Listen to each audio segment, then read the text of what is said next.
And what I noticed real quickly in my children, and this is the beauty of children, that they know us at times better than we even know ourselves. Yes. And my two oldest, the two, two boys, like they picked up on my insecurity, and they kept like kind of like rubbing it in my face a little And they were bit. young. Yeah, they were young, Yeah. and they kept like yeah. I remember one of them got dressed and like he did his buttons wrong, and he's like, "Abba, what do you think of this?" And of course, I just want to enjoy it and have a good time, but I found like my need for them to be a certain way was, which is what we would call conditional love. That's what we would call it. In that moment, it was an experience of conditional love.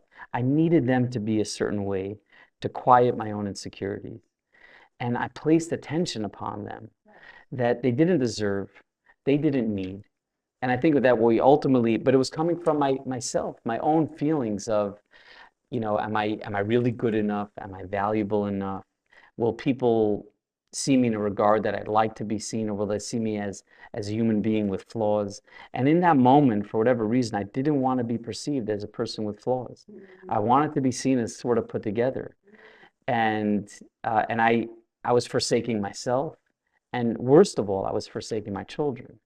And I think one of the beautiful parts of this story is that there was a tension, and we were able to speak about it. And we ultimately made that decision to say, well, it's mostly me, like until I kind of work it out, we shouldn't place our children in such a position where they're uncomfortable with it. And obviously, we've gone to other programs since, and I've gotten to a better place with it. But it's just amazing to kind of look at this story of conditional or unconditional love, not from the vantage point of our own cognition. What do we believe in? What's correct? But rather look at that question with a mirror before us and say, what is going on with me?